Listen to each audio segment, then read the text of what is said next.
Sign here, Mom. It's just paperwork for the refinancing. My daughter-in-law's voice was honey-sweet as she slid the document across my kitchen table, but something in her eyes made my stomach turn. I glanced down at the paper and my blood ran cold. This wasn't refinancing paperwork. This was a deed transfer. She was trying to steal my home, the house I'd lived in for 43 years. My hand trembled as I reached for the pen. She didn't know it yet, but I was about to sign the wrong document, and that decision would save everything. My name is Eleanor Mitchell, and I'm 72 years old. I never thought I'd be sitting here, telling you this story. But if my experience can help even one person avoid the nightmare I went through, then it's worth sharing every painful detail. Before we dive in, I'd love to know, where are you watching from today? Drop your state or country in the comments below. It means the world to me to know I'm not alone in this, and that maybe my story can reach someone who needs to hear it. Now let me take you back to where this all started, because the truth is, the warning signs were there all along. I just didn't want to see them. I live in Asheville, North Carolina, in a beautiful craftsman-style home that my late husband Thomas and I bought in 1982. We raised our son, David, in this house. Every corner holds a memory. His first steps in the living room, birthday parties in the backyard, Thomas teaching him to ride a bike in the driveway. After Thomas passed away from a heart attack 6 years ago, this house became even more precious to me. It wasn't just wood and walls. It was my entire history, my independence, and my security. David married Jessica 4 years ago. I'll be honest, I had reservations from the start. Not because she wasn't accomplished or attractive. Jessica was both. She worked in real estate development, always dressed impeccably, and knew exactly what to say in any situation. That was part of the problem. Everything felt rehearsed, calculated. When she looked at you, it was like she was assessing your value. But David was in love, absolutely smitten. And I'd lost Thomas just 2 years before their wedding. I was still grieving, still finding my footing as a widow. I didn't want to lose my son, too, by being the difficult mother-in-law. So I smiled, I welcomed her into our family, and I ignored that small voice in my gut that whispered warnings. The first year of their marriage was relatively peaceful. They lived in a condo downtown, and we'd have Sunday dinners together. Jessica would compliment my cooking, ask about my week, bring expensive wine. It all seemed perfect. Too perfect, I'd later realize. Things shifted after Thomas's estate was fully settled. I inherited everything. The house, his pension, his life insurance, our savings. It was a comfortable amount, enough to live well for the rest of my life without financial worry. Suddenly, Jessica's interest in my life intensified. She started asking questions about my plans for the house. Did I really need all that space? Had I considered downsizing? Wouldn't a retirement community be easier, more social? I brushed it off at first. Maybe she was genuinely concerned about me rattling around in a big house alone. But the questions kept coming, growing more pointed with each visit. About 18 months ago, Jessica's approach changed. She stopped suggesting I sell and instead started positioning herself as my helper, my advocate. She'd drop by unannounced with pastries and coffee, always with some new concern about the house. The roof needed attention, didn't it? The foundation might have issues. The electrical system was probably outdated. Had I thought about what would happen if I fell and couldn't call for help? She was planting seeds of doubt, making me question my ability to maintain my own home. I can see that now. At the time, I just felt increasingly anxious and overwhelmed. "Mom, I've been thinking," she said one afternoon, settling into my favorite armchair like she owned the place. "With my background in real estate, I could really help you manage this property. Handle the maintenance issues, deal with contractors, make sure you're not being taken advantage of. These older homes require so much expertise." I thanked her, but said I was managing fine. I'd been handling household matters for 5 decades. I wasn't helpless. Her smile tightened almost imperceptibly. "Of course you're not helpless. I'm just saying, you don't have to do it alone. Family helps family." Then came the incidents. Small things at first. My mailbox was vandalized. Someone left my garden hose running, flooding the basement.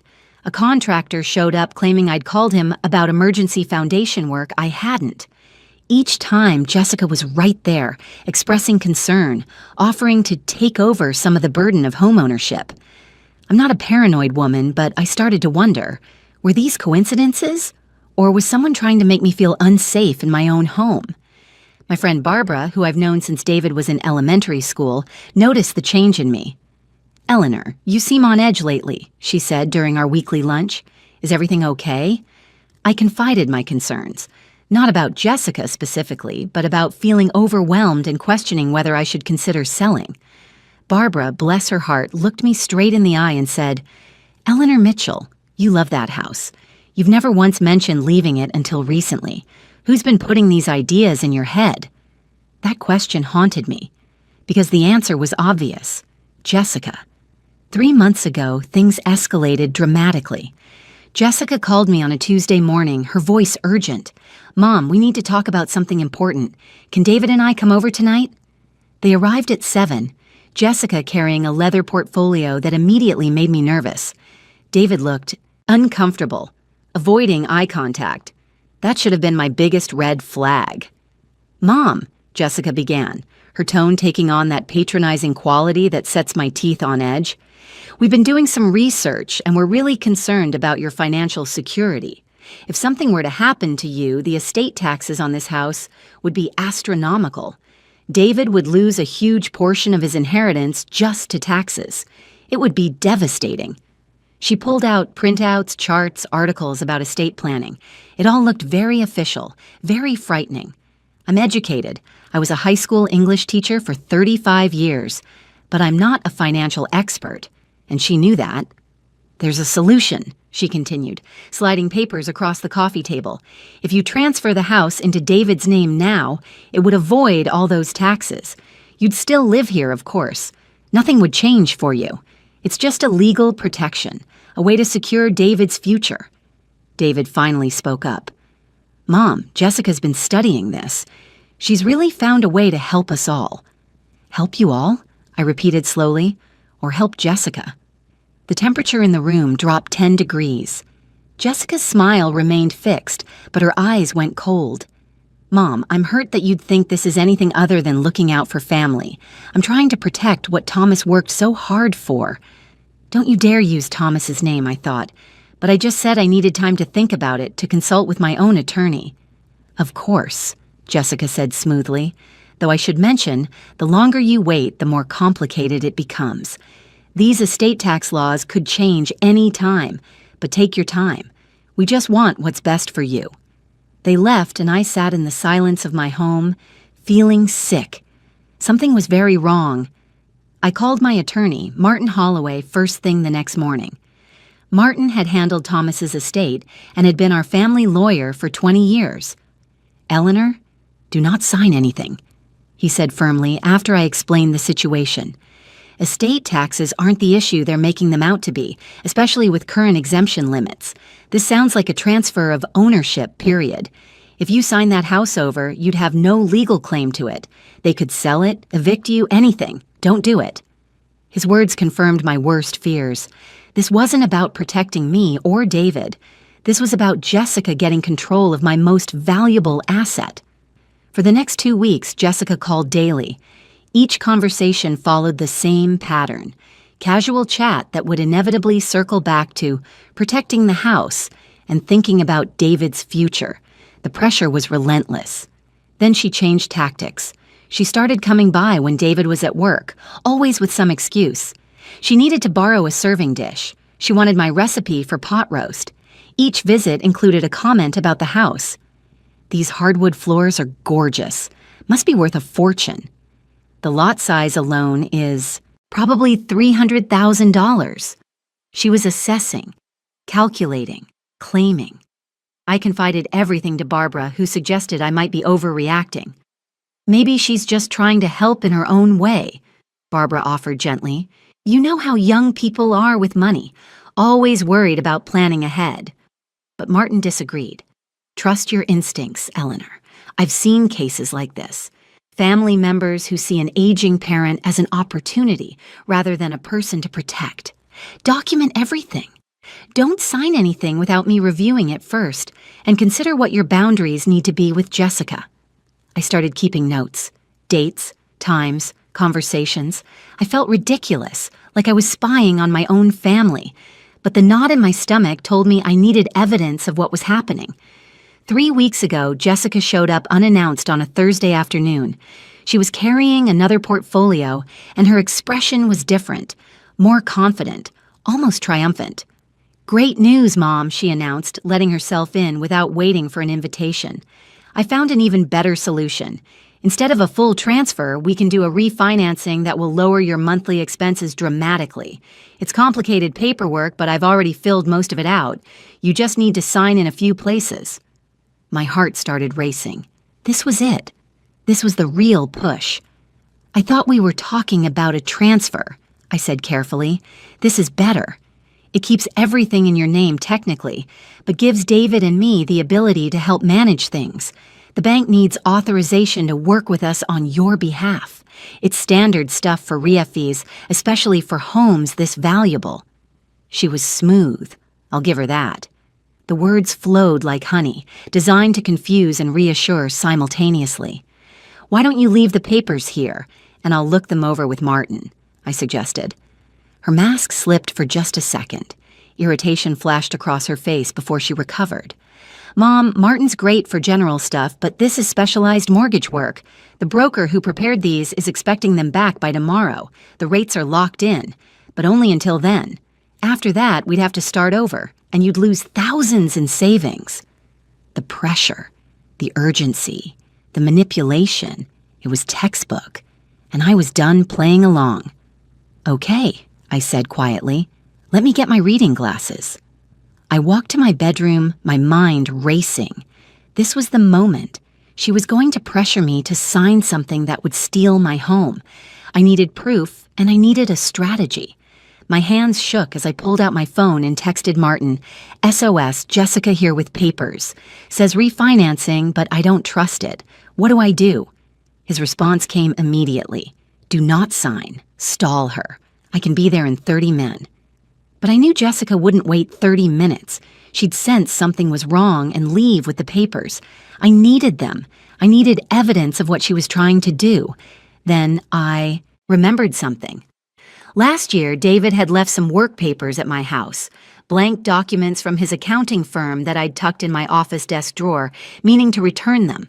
Same size, same professional look, different content entirely. I grabbed several sheets of those blank forms and my glasses and returned to the living room. "Sorry, took me a minute to find these," I said, waving the glasses. Jessica had spread her papers across my dining room table, arranged just so. "Here, here, and here," she pointed, indicating signature lines highlighted in yellow. "An initial here and here." I sat down, pulling the papers closer, making a show of reading carefully. "This is a lot to process," I murmured. "The language is so technical." "That's why you have me," Jessica said brightly. "I've been through a dozen of these. Trust me, it's all standard." Trust me. Those words from her mouth made my skin crawl. I pretended to read for several long minutes, occasionally asking questions that she'd answer with practiced vagueness. Then, in what I hoped looked like an absent-minded movement, I knocked my water glass over. Not much water, I'd been careful about that, but enough to create chaos. "Oh no!" I cried out, jumping up. Jessica leaped back, protecting her expensive suit. In the confusion, as we both grabbed napkins and I made a fuss about soaking up the water, I accomplished what I needed to. The papers got shuffled. In the commotion, I managed to slide her documents aside and position the blank accounting forms in their place. "I'm so sorry," I kept saying. "How clumsy of me." It's fine," Jessica said, though her jaw was tight. She was checking her watch now, clearly worried about the wet papers. "We should probably sign these while they dry before they get too damaged." Yes, of course." I picked up the pen, hands still trembling. Not from nerves now, but from the adrenaline of what I was doing. I signed those blank papers. I initialed them. I dated them. All the while, Jessica watched like a hawk, satisfaction gleaming in her eyes. She thought she'd won. "Perfect," she said, gathering the papers, the accounting forms, before the ink was even dry. I'll get these filed right away. And Mom, you've made a really smart decision today. David will be so relieved." After she left, I stood in my dining room, staring at the real documents she'd tried to get me to sign. My hands wouldn't stop shaking. I picked up the first page and read the header. "Warranty deed," it said in bold letters. Not refinancing papers. A deed. A transfer of property ownership from Eleanor Mitchell to Jessica Mitchell and David Mitchell. She had looked me in the eyes and lied. She had tried to trick me into signing away my home. I had to sit down. The betrayal cut so deep I couldn't breathe. This woman, who I'd welcomed into my family, who called me Mom, had just attempted fraud. Against me. Against her own family. If you're feeling that same shock, that same sick feeling in your stomach right now, please hit that subscribe button. Because this story is about to get so much more intense, and you won't believe how this plays out. Trust me, justice is coming, but the road to get there will leave you on the edge of your seat. I called Martin immediately. He arrived within 20 minutes and I showed him everything. The real deed transfer papers, my notes documenting Jessica's visits and conversations, the blank forms I'd signed instead. Martin's face grew increasingly grim as he reviewed the documents. "Eleanor, this is attempted fraud, clear-cut. She tried to deceive you into transferring property under false pretenses. The fact that you didn't actually sign the real documents is good for you, but we need to act fast." "What do you mean?" I asked, though I feared I knew the answer. "If she believes you signed, she'll likely try to file these documents. When she discovers they're blank or wrong, she'll realize what happened. We need to be prepared for her next move." We spent the next hour strategizing. Martin made copies of everything, had me write a detailed statement while the memory was fresh, and advised me to cut off contact with Jessica until further notice. "Don't answer her calls. Don't let her in your house. If David wants to visit, it has to be alone. We need to see what she does next before we show our hand." That night, I called David. Jessica answered his phone. "Hi, Mom. Did you want to talk to David about the paperwork?" "I need to speak with my son," I said firmly. "Alone." There was a pause. "Is everything okay?" "Please put David on the phone." When David finally answered, he sounded confused. "Mom, what's wrong?" "I need you to come by tomorrow, alone, it's important." "Jessica mentioned you seemed upset after—" "Alone, David, please." He agreed, though I could hear Jessica in the background, asking questions he deflected. The next day, David arrived looking worried. I had decided to be direct. "Your wife tried to trick me into signing over my house to her." His face went pale. "What? No, Mom, it was just refinancing papers." "It was a deed transfer, David. A warranty deed putting my home in both your names, and she told me it was refinancing paperwork." I showed him the documents. I watched my son's face as he read them, watched the realization dawn, watched the denial fight with the evidence in his hands. "There has to be an explanation," he said weakly. "Maybe she made a mistake. Maybe the mortgage broker gave her the wrong papers." "Read it, David. It's filled out. My name, your names, the property description. This wasn't a mistake. This was deliberate." He sat heavily in the chair, the papers falling to his lap. "I don't understand. Why would she do this?" "Money," I said simply. "Control. Whatever her reasons, she lied to me and attempted to commit fraud." "What did you sign?" he asked suddenly, looking up. "Nothing that matters.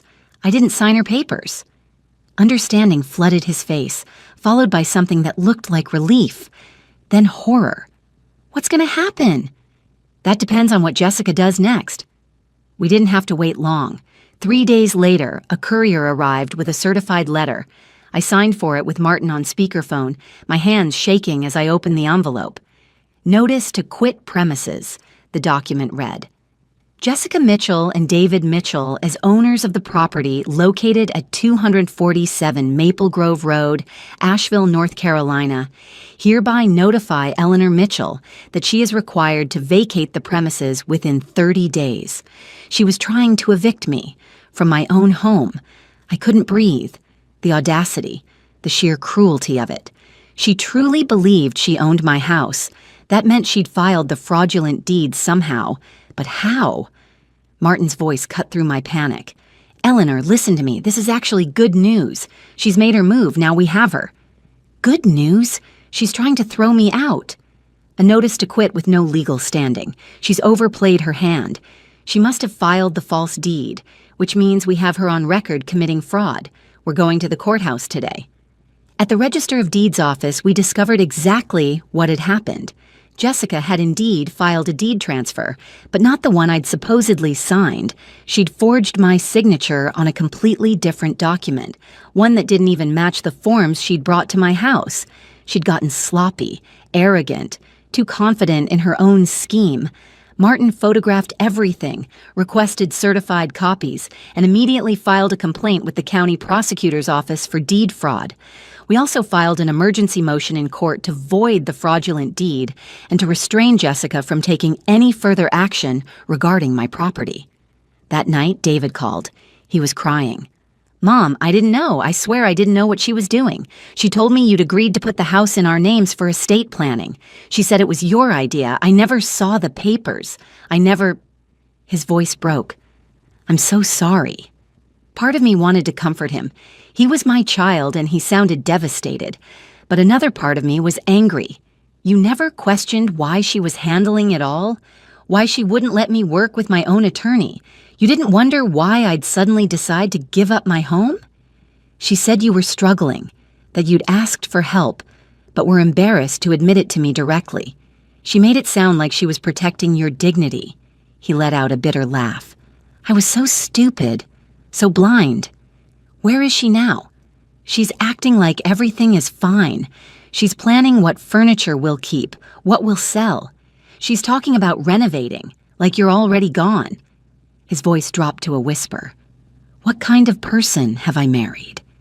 I didn't have an answer for him. 2 days later, Jessica called. Her voice was ice. Mom, I'm disappointed you're making this difficult. David and I are the legal owners now, and we need you to begin the transition process. We've been patient, but you forged my signature on a deed transfer, I interrupted. I never signed your papers, Jessica. I never agreed to any of this, and I have proof. Silence. Then, I don't know what you're talking about. You signed the refinancing papers. I was right there. You brought deed transfer papers and called them refinancing documents. That's fraud. Then you forged my signature on a different deed entirely and filed it with the county. That's also fraud. Multiple counts, actually. Her breathing changed. You can't prove any of that. Actually, I can. I have the original documents you brought to my house. I have the filed deed with the forged signature. I have witnesses. I have my attorney. And as of this morning, the district attorney has opened an investigation. Another silence, longer this time. When she spoke again, her voice had changed. No more honey, just cold calculation. You're bluffing. No prosecutor will pursue this. It's a family matter, a misunderstanding. Try me, I said, and hung up. The court hearing for the emergency motion happened 1 week later. I'd never been inside a courtroom before. Not like this. Martin sat beside me at the plaintiff's table. Across the aisle, Jessica and her attorney, a slick-looking man in an expensive suit, conferred in whispers. David sat in the gallery, alone. When our eyes met, he looked like he'd aged 10 years. He'd moved out of the condo he shared with Jessica 3 days after my phone call with her. He was staying with a friend trying to process what his wife had done. The judge, Honorable Patricia Brennan, was a woman in her 60s with sharp eyes and no-nonsense demeanor. She'd reviewed our filings, and I could tell from her expression that she was not impressed with Jessica's side of things. Martin presented our case methodically. He showed the original deed transfer papers Jessica had brought to my house, labeled as refinancing documents. He showed the blank accounting forms I'd actually signed.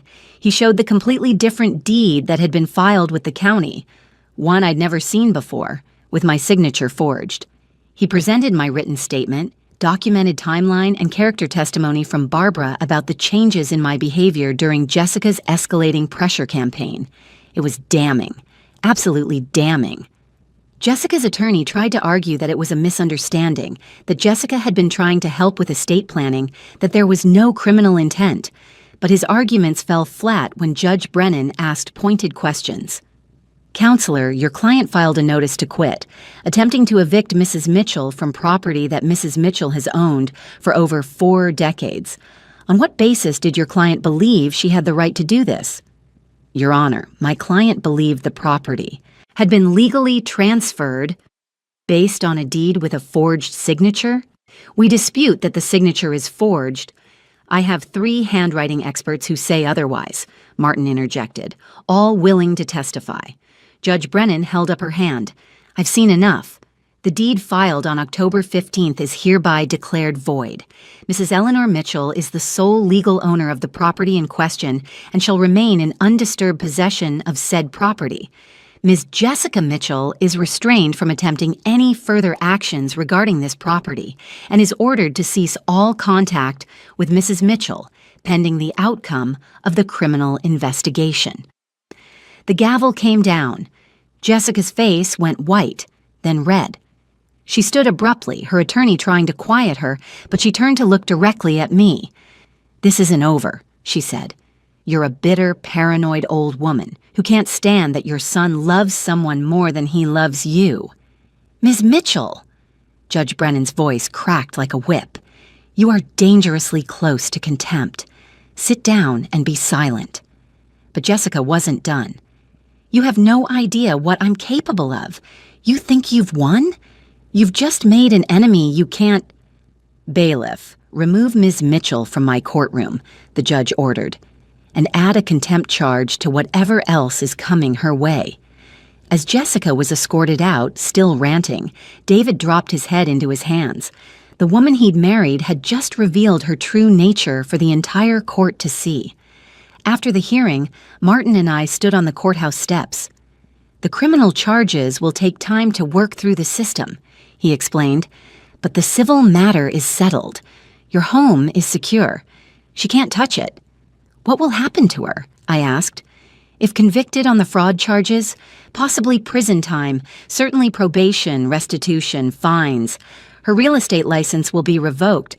Her reputation will be destroyed. She brought this on herself, Eleanor." I should have felt victorious. Instead, I just felt tired. The district attorney's office moved forward with charges: attempted deed fraud, forgery, filing false documents, and attempted theft by deception. Jessica's bail was set high enough that she couldn't make it right away. She spent 3 nights in jail before her parents posted it. David filed for divorce immediately. He was devastated, humiliated, and angry at Jessica for deceiving him, but also at himself for not seeing it sooner. "The signs were there," he told me over coffee 2 weeks later. "The way she talked about your house, about inheritance, about money. I thought she was just being practical. I didn't realize she was being predatory." The trial happened 4 months later. Jessica's attorney tried to paint me as a confused elderly woman who'd agreed to transfer the property and then forgotten or changed her mind, but the evidence was overwhelming. The jury deliberated for less than 3 hours before finding her guilty on all counts. She was sentenced to 2 years in prison, followed by 3 years of probation. She was ordered to pay restitution, though what she was supposed to pay back, I wasn't sure. You can't really put a price on peace of mind or lost trust. David's divorce was finalized 6 months after her conviction. He apologized to me 100 times, though I'd forgiven him long before. He'd been manipulated too, just in a different way. I'm still in my home on Maple Grove Road, the Craftsman house where I raised my son, where I built a life with Thomas, where every room holds memories worth more than any monetary value. Jessica thought she could take that from me with smooth words and forged signatures. She thought I was just a naive old woman who could be easily fooled. She was wrong. I learned something through this nightmare. Trusting your instincts isn't paranoid, it's self-preservation. When something feels wrong, it usually is. And being kind doesn't mean being a doormat. You can be gracious and generous while still protecting what's yours. My relationship with David has healed, though it took time. He's more cautious now, more aware. He's building a new life, and I'm proud of him for having the courage to walk away from someone who betrayed us both. As for me, I'm fine. Better than fine, actually. I've joined a local group for seniors that Barbara recommended, I've taken up watercolor painting, and I've even started dating a retired professor I met at the community center. Life goes on, and it's good. If there's one thing I want you to take from my story, it's this. Your home is more than just property. It's your security, your independence, your legacy. Don't let anyone, family or otherwise, pressure you into giving that up. Get legal advice from your own attorney, not someone else's. Trust your gut. And never, ever sign anything you haven't fully read and understood. Thank you for listening to my story. I hope it helps someone out there who might be facing a similar situation. Stay safe, protect yourselves, and remember, you're stronger than anyone who tries to take advantage of you.